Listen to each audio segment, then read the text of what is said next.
Chapter 14. The Second Night and Day. The travelers were led by the band of mutants toward the nearby cabins on the lake, and Euclidean worked out one of the trades en route with the mutant leader. The leader agreed to take all but 2 of the group's wrapped horses and any unused weapons that had been taken from their brigand encounters. In exchange, the group would receive safe passage through their lands and information about where to find Barbarous. They would also exchange the last 2 wrapped horses for a mule and a wagon to pull their remaining supplies. The tired travelers were shown an area out of the wind to set up camp, and Chino busied himself with checking on Euclidean after the recent fight. A large bruise was forming on Euclidean's torso, and Chino wrapped the area with a tight bandage. Euclidean bore the strapping without sound and could be seen to move more gingerly. As the group went about setting up camp, the mutant leader came over alone to check on Euclidean. The leader's nose had been taped, and a bandage covered the area on his head where he had fallen and had struck his head on the rock. With a relaxed expression on his face, the leader knelt before Euclidean and asked, "How goes yours?" His voice sounded nasalized by the bandages. "I'll live," replied Euclidean with a grimace. The leader momentarily grinned, revealing gaps where teeth no longer grew, then spoke again in his accented way. Bending down, the leader used a stick to draw directions upon the sandy ground as he spoke. "Barbarous's main hideout is half day's ride south. After you leave our lands, you come to river that must be crossed by barge." He had drawn the shape of a river in the direction they were to head. Euclidean nodded, and the large mutant leader continued his directions. "Just past other side is main route Barbarous use each day to travel between hideouts. You wait until he passes and follow him to his main hideout from there." Euclidean brought out his map and scratched notes along its side, making markings based upon the leader's directions. He nodded, then held out his hand to the leader. The leader stood up and ignored the hand. With a less friendly expression on his face, the leader said, "Be gone off our lands by morning, or we kill you." With that, he turned on his heel and walked back to his own camp down the way. The travelers all looked at each other in confusion as the mutant walked away. Then Chino, Erimus, Benny, and Hope handed out a meal to their group mates. The group ate the meal in silence, then many lay down around a campfire that had been prepared. Erimus dozed near his daughter while she slept, wrapped in blankets. Benny snored as usual, and Janae slept fitfully next to him. Chino took first watch so Euclidean could rest, and found himself sharing the campfire with Jacen, who did not lie down to sleep. Chino reflected that Jacen had been more and more withdrawn each moment the journey continued. In attempt to be companionable, Chino made several small comments about the journey, which were unanswered by the young fighter. Jacen stared at the night sky, looking up at the moon that was unshielded by the trees due to the proximity to the lake. Periodically, he scratched at his birthmark and seemed to be lost in thought, often chanting to himself, with eyes closed. Chino inwardly shrugged and left him alone while he guarded the campsite. He noticed guards from the nearby mutant village watching him, and felt a moment of revulsion as the hulking men looked in his direction. The large men wore no armor, but carried their wickedly sharp spears in hand as they watched over the group. Chino could see the glint of the moonlight momentarily reflect in their eyes, and knew the men that watched him were wide awake. While walking around the campsite, he glanced over at the bags of loot they had made off with during this adventure, and wondered what he would do if he was given a share. As a manservant, by the laws of the Dark Lord, he legally had no right to anything recovered with his master. But Euclidean was always generous, and Chino had never wanted for anything during the exciting life he had led for the last 9.5 seasons. Tallying the amount of coin and silver they had taken so far, he realized with a surprise that Euclidean would likely have enough capital to purchase another estate, or perhaps buy a farm big enough to grow food for a lifetime. Jacen walked over to Chino and offered to take a turn guarding the camp. Chino gratefully accepted, and he walked over to his sleeping pallet near Euclidean, where he fell asleep instantly, dreaming of his own farm. The next morning, the young manservant awoke with a start, realizing he had slept through the entire night without taking another turn at guard. He sprang up to see Jacen calmly moving through several stretches nearby, with Euclidean and the rest of the group just beginning to stir. Turning his head toward the mutant camp, he could see there were fresh guards looking on, who mostly appeared bored and tired. As everyone awoke and yawned, They took a light sustenance and began to pack up their belongings. The mutant leader walked over with a mule and wagon. Without a word, he handed the lead rope to Euclidean, then abruptly turned and walked to stand next to his guards, who all held spears at the group in clear and hostile intent. The mutant leader crossed his arms across his chest as he stared at the group. Hastily packing up their supplies, the group departed the area. The mutant leader called out to the group as they were left upon an aggressing pathway. Euclidean! Euclidean! We fight again Sunday! He cried in a loud and powerful voice. The band of travelers walked along the path away from the mutant campsite, with the clearing of the lake becoming smaller and smaller behind them as the forest surrounded them once again. Each person was lost in their own thoughts as the travelers continued their pursuit of Erimus's lost wife. Chino walked at the lead, pulling the mule, as Euclidean walked nearby, holding the side of the wagon to help take the weight off his injured rib. Jacen and Janae walked nearby together, and Benny and Hope both rode in the wagon as Erimus walked alongside. With a final glance at the mutant village far behind them, Euclidean shuddered and inwardly bid the village goodbye. Jacen was preoccupied as the group walked, and periodically whispered a mantra under his voice while scratching at his birthmark. Janae silently looked at him from time to time as they walked, with a concerned look on her face, and quietly walked beside him with her bow held at the ready. Benny rode in the wagon with his hand held protectively on his bag of stones in the special sack Auntie Janae had made for him. He scanned the area of the narrow sandy road they followed out of the mutants' village, with one of the throwing stones held ready. As she rode within the wagon, Hope carved her initials into the handle of a longbow that had been found at the bandits' hideout the night before, and practiced stringing it as she rode next to Benny. She also checked her new quiver of arrows and drew out an arrow to notch from time to time, trying to become steadier with the unfamiliar movements. Euclidean used the time to discuss the upcoming events of the day with the group. He explained they would travel until noon and would expect to come to the lip of the river at that time of day.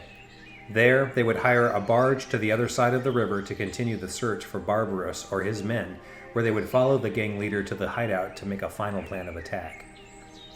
The forest soon covered the group on all sides, and the sounds of the wildlife within the forest rippled around the travelers as they walked in a quiet way. As Chino led the mule train forward, Euclidean walked over toward Jacen and Janae. Jacen did not say anything as he walked, so Euclidean moved over to speak to Janae. He realized this was the first time he had really spoken to the young huntress and took the opportunity to bond. You're an excellent shot with that bow, and I'm glad you agreed to join us, he said to her with a smile upon his strong face. Janae looked surprised at the bounty hunter and said, "Thank you kindly, sir. That is good to hear, as this is my first time on a venture such as ours." Euclidean continued to visit with Janae as they walked, when suddenly Benny cried out in a slightly nasally voice, "Benny see men!" He was pointing ahead at 6 lightly armored men on foot who were all wearing identical hardened leather breastplates, greaves, forearm and shim protectors.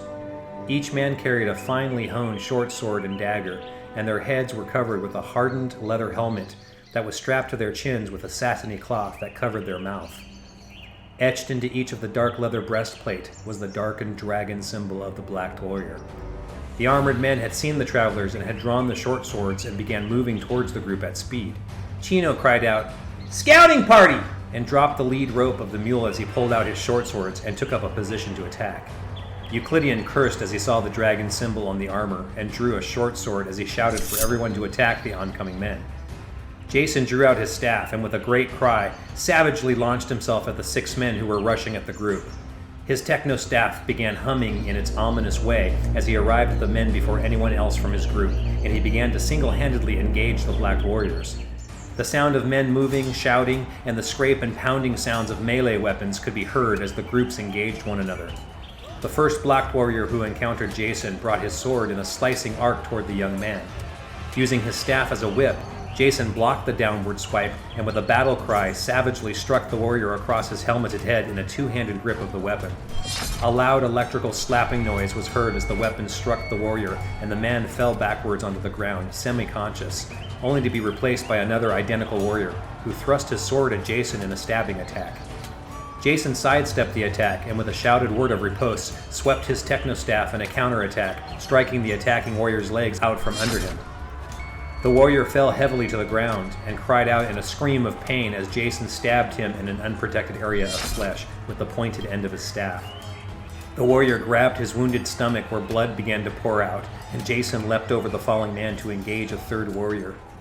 Chino arrived at the melee and flailed a short sword in a savage attack to the downed warrior's neck. His blade sliced into the gasping man's neck in an arterial back spray, and the man went limp as death embraced him. As Jacen pressed forward to engage the other running warriors, Chino jumped upon the first warrior Jacen had encountered, who was shakily rising to his feet and stumbling around while grabbing his head.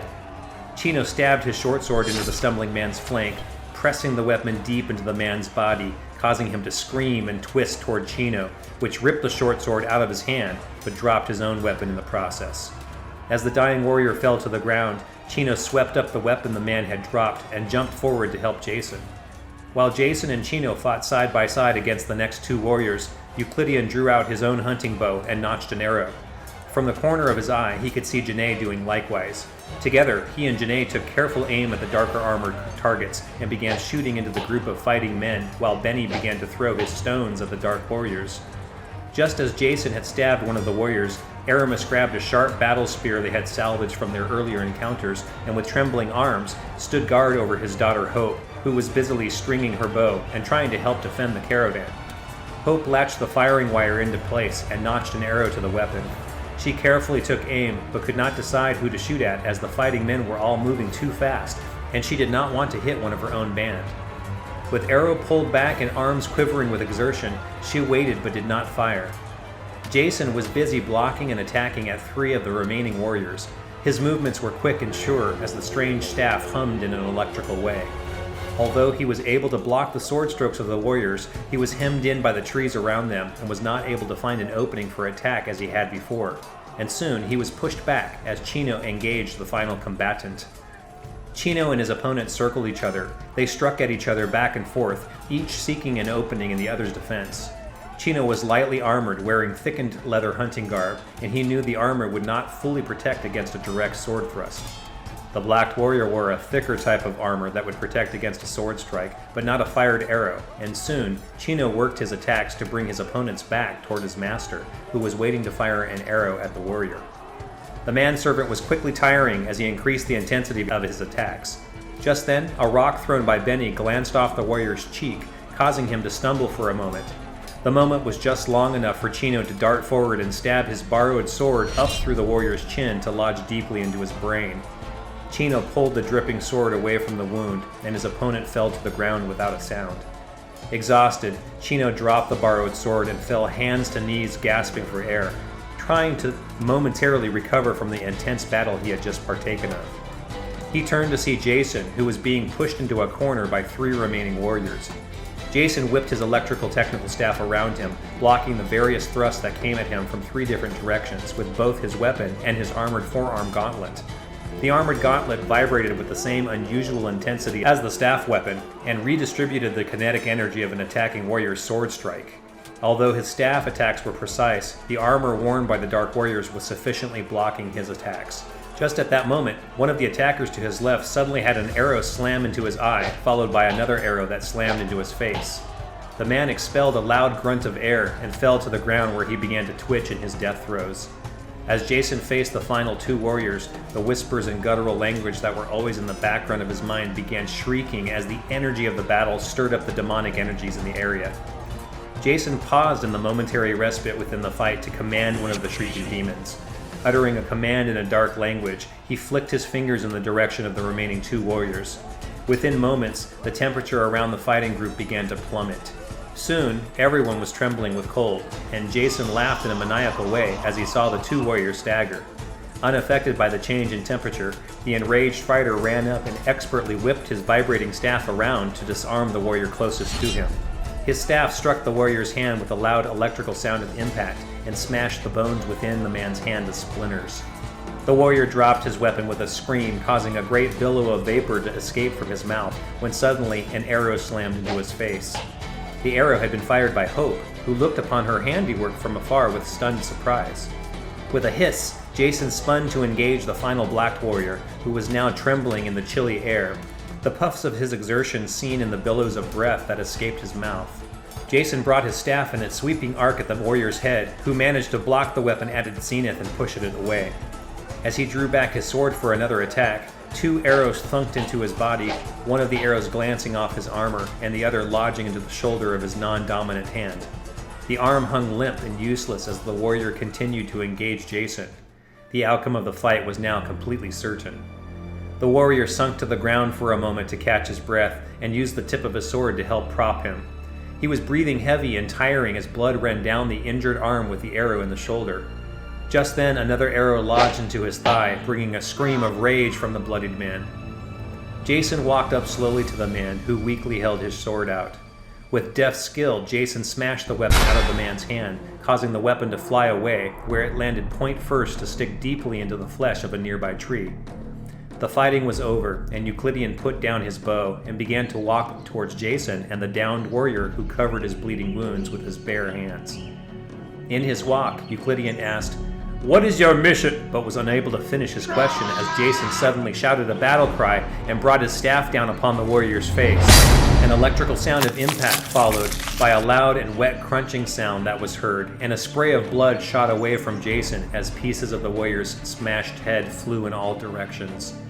The warrior's torso fell sideways and began to pour blood out onto the forest floor from the wound of the smashed skull. Jacen was heaving with unspent rage and energy and exhaled in a rush of emotion as pieces of blood and gore ran down his face and body. The other members of the band looked upon Jacen with revulsion as he slowly brought his breathing under control and walked away to the side of the path near the trees to sit by himself. After a time, Janae slowly walked toward him and was seen kneeling down and speaking quietly with the young fighter, who was cleaning the blood from his face. Erimus and Hope stood nearby each other, each silent and trying not to stare at Jacen. Benny watched Janae as she spoke to Jacen, and his hands fidgeted as he seemed unsure what to do to help the group in the strange aftermath of the intense and unexpected battle. Euclidean sheathed his sword as he watched Jacen walk away. As Chino bandaged his injured hand, Euclidean quickly searched the bodies of the warriors, where he soon came upon several things.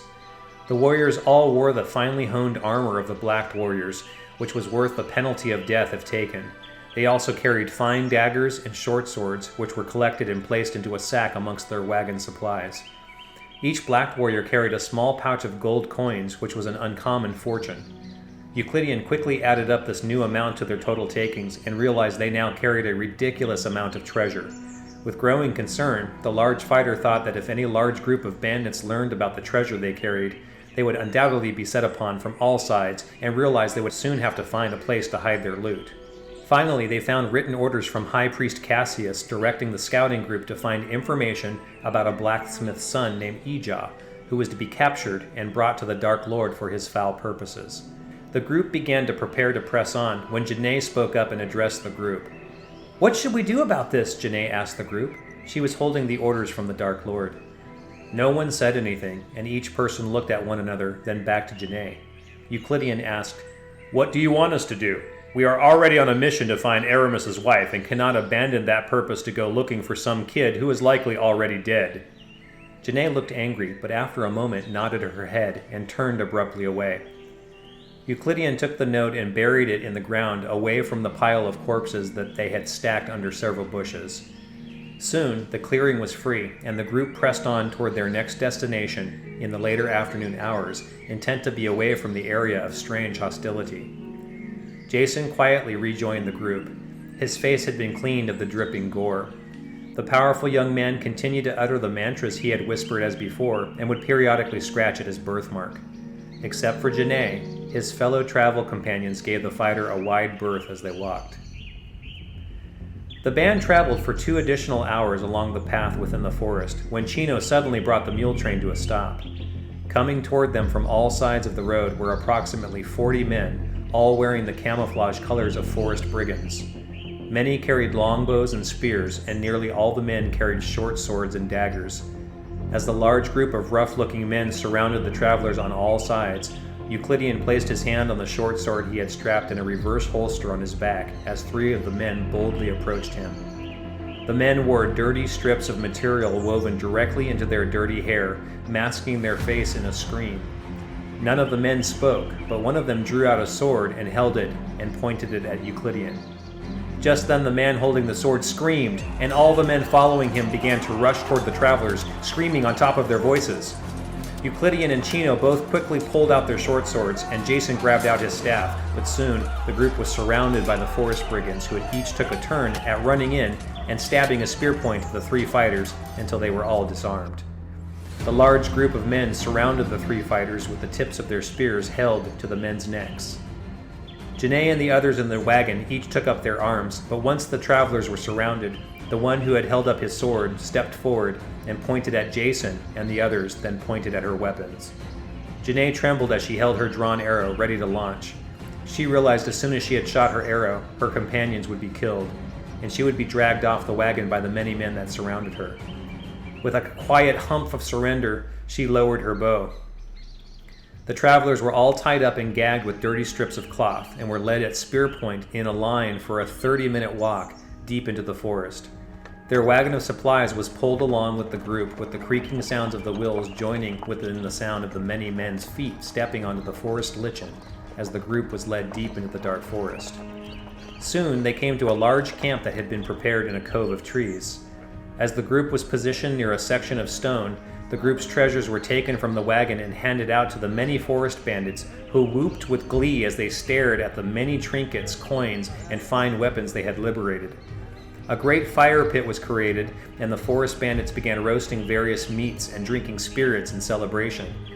The leader of the men touched no food or drink and watched as the men around him became drunk in celebration of the great score of treasure stolen from the band of travelers. The group was penned in together against the rocks in the corner of the camp and remained tied up and gagged. They were given no food or drink and were guarded by two of the forest bandits who held wicked-looking spears over the group.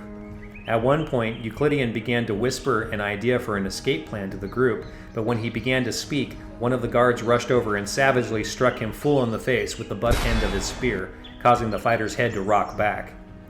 Euclidean timed the impact of the blow and thrust against the ties around his hands, causing the binds to loosen somewhat. Nevertheless, the large bounty hunter was stunned by the blow, and his mouth gag began to show blood. After this, no one risked speaking again, and Euclidean began using slow movements to wiggle the bonds back and forth in his hands and wrists. As the revelry continued into the evening hours, the leader eventually stood by the fire and held up his hands. Speaking in his own language to the group of men around him, he pointed at the travelers and made cutting gestures with his hands, which brought laughter from the large group of dirty brigands. Two of the forest bandits walked over to the group and grabbed Janae and roughly pulled her to her feet. With a muffled cry, she was taken and made to stand next to the leader in front of the many men. Hope began quietly sobbing against her father as Janae was led away, and Benny's eyes filled with tears. Jacen began to make a low growling noise behind his gag as he watched his friend get dragged away. As the two guards held her, the forest leader stood in front of Janae and ripped open her hunting tunic, revealing her breasts and uncovered bodice. He roughly grabbed one of her breasts, causing her to whimper, and causing the surrounding men to laugh in a dark way. The leader continued to fondle her breasts in his dirty hands and spoke out another command with his voice heavy with lust. Two other dirty bandits walked back over to the group of travelers and grabbed Benny. They roughly lifted him up to be taken to stand by Janae, just as the leader ripped away her pants to reveal her naked leg, buttocks, and vagina. Janae began to whimper and hyperventilate beneath the gag in her mouth. The leader continued to fondle her and turned and nodded at the men holding Benny. Jacen, tied up and gagged, watched as the men dragged Benny away and as the leader disrobed Janae. He struggled with the calm voice of his master in his head, trying to keep his rage under control, but the intensity of his growling and the whispers within his mind was building moment by moment. The two bandits holding Benny ripped away his shirt and pulled out a serrated knife. Benny's eyes opened wide and followed the knife as it was scraped against his chest, slicing a red line into his white skin that immediately bled down onto his belly. Benny screamed with the gag still over his mouth, causing the leader and the men to laugh in a harsh and guttural way. Just then, a roaring cry filled the clearing, and the two guards that were standing watch over the bound travelers were both pushed through the air to land heavy and unconscious at the feet of the bandit leader. A sudden wind picked up around the camp as a hulking figure of a man walked slowly toward the men holding Benny. The figure stepped into the firelight, and it was Jacen, who had a line of blood running out of the corner of his mouth, and his eyes were a bloodshot red. He paused in his walk and looked around at the many men around him, with his mouth open and his breathing ragged, with his eyes opened wide in a bestial stare. The leader and forest bandits had all flinched at the loud roaring sound and had not moved back when the guards were pushed back, nor when Jacen had walked into the clearing. Just then, the spell was broken as Jacen looked up at a break in the forest canopy and saw the moon in the sky. He screamed in a jagged and deep voice when he saw the moon, causing many of the forest men to grab their weapons out and step back. As he screamed, the wind stirred up the dust into a windscreen, and the campfire was breathed into a swirling fount of flame. The forest leader cried out over the scream of the wind and shouted an order to attack Jacen, who suddenly flashed away to stand immediately next to the leader and punched him barehanded into the chest with a demonic strength. The leader's body was flown backwards by the impact, with his chest caved inward in some grotesque parody of anatomy. Blood ruptured out of the dead leader's mouth as his body landed roughly onto the ground to lay unmoving. The rest of the bandits screamed and rushed at Jacen as the wind picked up even fiercer. Euclidean used the distraction caused by Jacen to wiggle his way free of his bonds. The binds on the cords finally snapped, and he was able to grab a nearby knife and cut the others free. Locating their nearby stolen weapons, Euclidean and Chino each pulled out a short sword and began to quietly kill any of the bandits that came in their direction. The clearing was filled with the sound of screeching wind. His muscles were engorged with blood, and Jacen, who was filled with bloodlust, moved amongst the many bandits like a fog. His limbs were filled with a rare strength that drove him mad. Within the mind of the rage-driven man was the sound of deep laughter that came from many sources. The wind spirits at his command surrounded Jacen's limbs as he struck out in various attacks, bringing a swiftness to his movements and allowing him to move faster than normal. Many of the bandits were blinded by the dust and wind, but Jacen was unaffected and savagely broke spines, snapped necks, or plunged his fingers into eye sockets of those who could not see well in the gin. One or two of the bandits swung their weapons at Jacen, who was able to move faster than they could react, and with monstrous strength would break their arms and necks with great agility. With blood running down the wound on his chest, Benny crawled over to Janae, who had fallen to the ground, and covered her eyes when the wind had picked up. Together, Benny and she were able to redress her, and they crawled over to the other members of the band. The wind was wild, bringing up a dust that could not be seen through. All was chaos, and the band of travelers huddled together, occasionally hearing screaming men in the wind around them. After what seemed like an eternity, the wind died down, the fire returned to normal size, and the remaining travelers were able to see their surroundings once again. On the ground all around them were the bodies of the forest bandits. Euclidean looked around in amazement at the carnage before him. Of the 40 bandits, he counted 36 dead upon the ground, with 4 of them still missing. With stunned amazement, he realized that he and Chino had only dispatched 3 of the dead nearest to them, and Jacen had killed the rest. All the men that Jacen had attacked had been crushed, with many showing their heads or limbs turned at bizarre and unnatural angles. Many were seen to have a completely crushed face, as if they had been struck by some large blunt object. While the travelers gazed around them, they heard another bestial roaring from the forest a far-off distance away, followed soon after by the screams of other men in an echo of agony.